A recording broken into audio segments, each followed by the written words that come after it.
Welcome back to segment 2 of HipMojo on WatchMojo.com. Joining me is Kevin O'Leary. So previously you touched on Mattel. What was the transaction? $3.4 billion? No, including the $800 million of debt, it was $4.2 billion. Okay.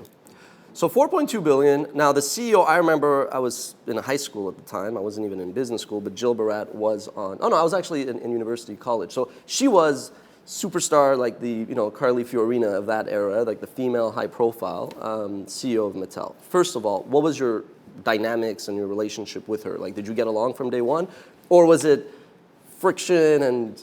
Well, let's just paint the environment at the time for all the toy companies. Remember, at this period, this is the late 90s, what was happening is the price of PCs was collapsing below 1,000. Walmart got in the business of selling PCs and PC software. 3 to 7-year-olds started spending hours and hours and hours in front of their computers playing Rita Rabbit, Carmen Sandiego, all of these titles.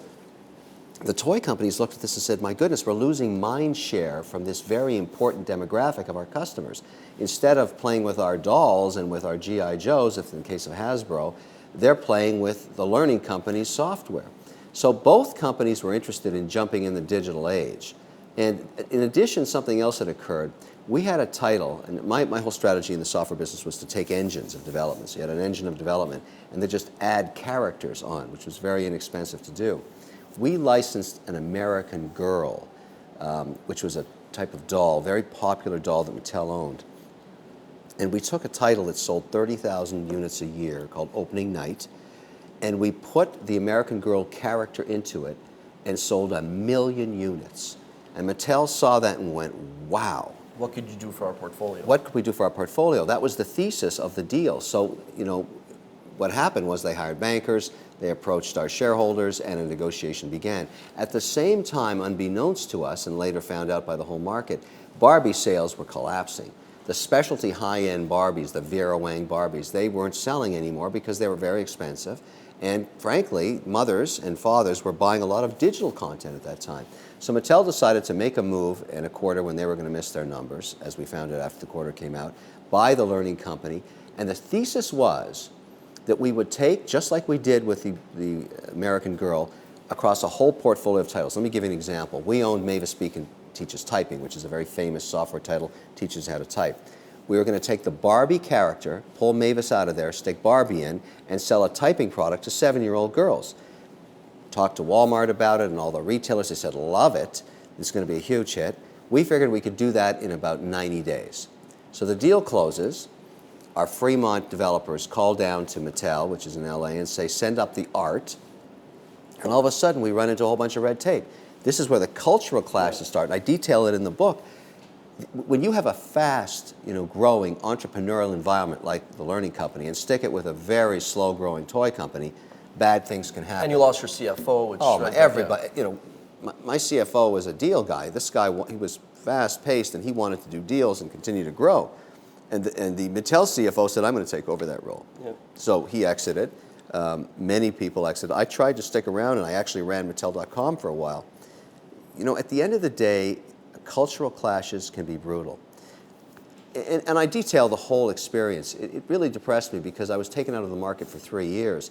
I had a non-compete. They paid me $5 million not to work. I thought that would be great. It ended up being bad because I really wanted to be in the game, and I wasn't.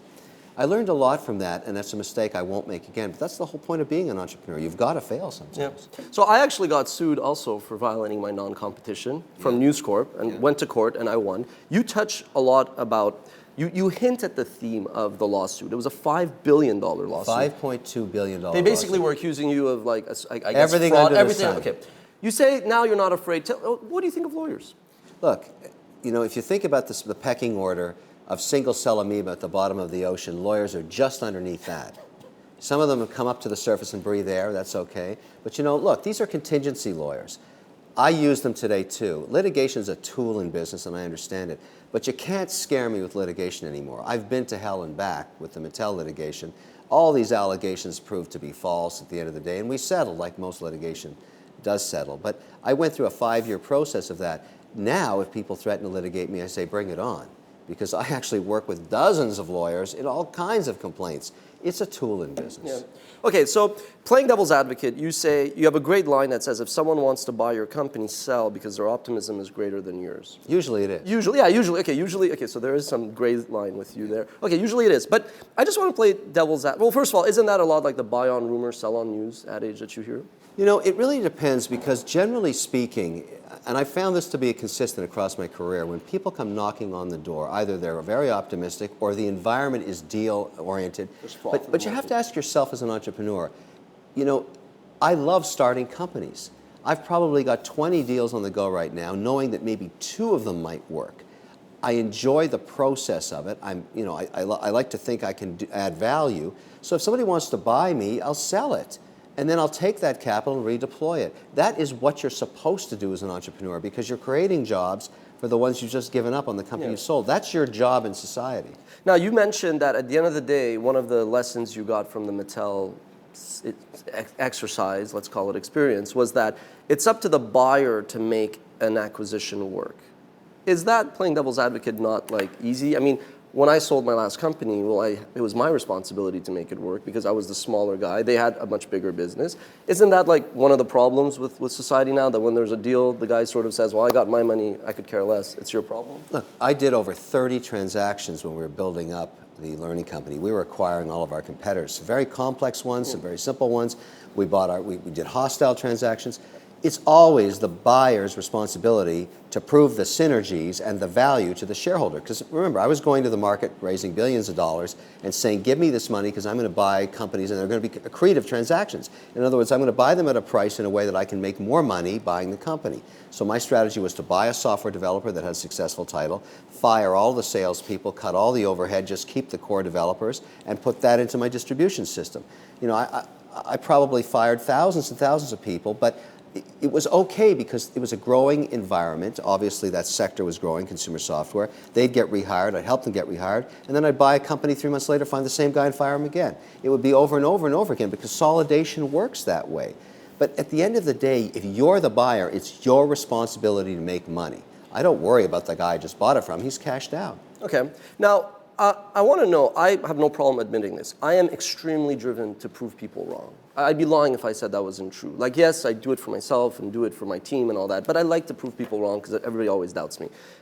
You have 2 quotes in the book. One is, that reader was 1.5 billion ago. When you raised O'Leary, people thought you couldn't do it. And the second one was a line about how you could basically bulldoze the Lincoln Mall after the gum scraping incident. How much of your drive is driven to prove people wrong, and how much is it for yourself and your family and your shareholders? I'll tell you a story that affected my life a long time ago. I was working my first deal, special event television, and I had a partner there named Jerry Patterson. He's dead now, but he was a sports agent for hockey players. He was one of the first guys to bring over Russian players. At that time it was the Soviet Union into Canada. And Jerry was a shareholder in special event television. We were doing shows like Bobby Orr and the Hockey Legend, the Original Six, you know, all the intermissions for Hockey Night in Canada. Don Cherry's Grapevine. You know, and in television, there's a lot of controversy every week about the story you're publishing or whatever. And we used to take a lot of flack from people. Why are you profiling Gump Worsley instead of this goalie? Whatever. And Jerry said to me, listen, Kevin, you get up in the morning and all this criticism is just noise. That's all it is. It's just some guy talking. Ignore it completely and just keep focused on the goal, which is to broadcast our show at 12 noon on Saturday. We had to start it on Monday, shoot it, cut it, and send it to the satellite at noon on Saturday. And I realized Jerry was right, and it's been my philosophy all my life. You know, I read bad press every day. I listen to guys that are critics. It's all noise. Who cares? Ultimately, the only people you're responsible to are your shareholders. That's who matter. Everybody else, I couldn't give a damn about them.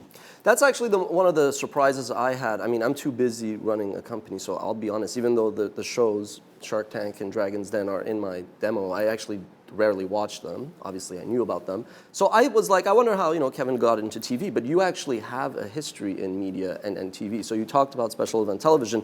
Take us from there. How do you end up on CBC? How do you end up on ABC? You know, I've always been behind the camera, and I love it. I tried once to be a fashion photographer in my early days. I wanted to do that. I still shoot a lot. I have lots of cameras. I was working, after we sold the learning company, I was working for Thomas H. Lee in the private equity market because I needed a place to hang my hat. I had some capital to deploy. I wanted to partner with Lee, and he was one of my largest shareholders.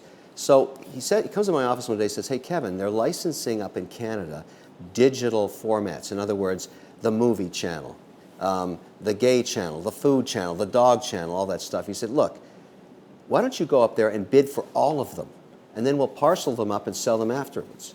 And I said, wow, Tom, that's crazy. He said, no, go up there and ask them if you can buy them all. So, because it was a CRTC auctioning process. So I show up, I start doing my research up in Toronto and Ottawa, that's where the action was, and a business station there called Report on Business Television called me up and said, hey, listen, we heard that you're bidding for these things. Why don't you come on and tell us what you're all about? So I show up, and this woman named Janice Mackey-Frere was the host. She's become a very famous reporter in the Middle East now. She works for CTV. But she says to me, you know, Kevin, we think that all of these channels have to be owned 51% by Canadians. And I explained to her why that was a dumb idea and a stupid policy. And it would kill the PE interest. Of course it kills the PE interest. And I explained to her the cost of capital for Canadian operators is going to go up, and the interest is going to go down for global investors. We start a little bit of an argument. About 5 minutes later, she starts crying right on the air because we're having a heated debate. I look at her and say, what are you crying about? And she's sobbing, and the phones light up. And the producer says, hey, can you come back tomorrow? Of course, that's what they love, yeah. That was the beginning of my television career. So now, okay, fast forward a bit, because it's interesting. I mean, take us mainly through, you were on CBC in Canada on Dragons then. What happens with Mark Burnett and ABC and the whole 6 guys show up, 5 of them stay? Well, I think of television as sheer chaos. It's just serendipitous what happens. I mean, it's just, one day the phone rings. I'd been working for a year on Dragon's Den. I mean, Dragon's Den itself, some guy calls me up named Stuart Cox and says, hey, how about you come to my studio, bring millions of your dollars, and I want you to buy stuff. I said, what, are you nuts? Anyways, I went in there, I met him, and I thought, this format sounds interesting, I'll try it. We had a lot of fun the first year. Then the phone rang, and it was a producer in London, England, saying, hey, listen, we want to hire you for the Discovery Channel, and I did that. And then Mark Burnett called. It's just sort of, television is just it's an art, not a science. That's the way I look at it. All right, we're going to take a short break, come back for segment 3, the last one. We're going to talk, it'll be lightning round. We're going to ask you questions. You got to answer, your 2 cents. But we're going to start off when we come back with 2 words, Steve Jobs. You have a very interesting encounter with him. We'll be back for segment 3.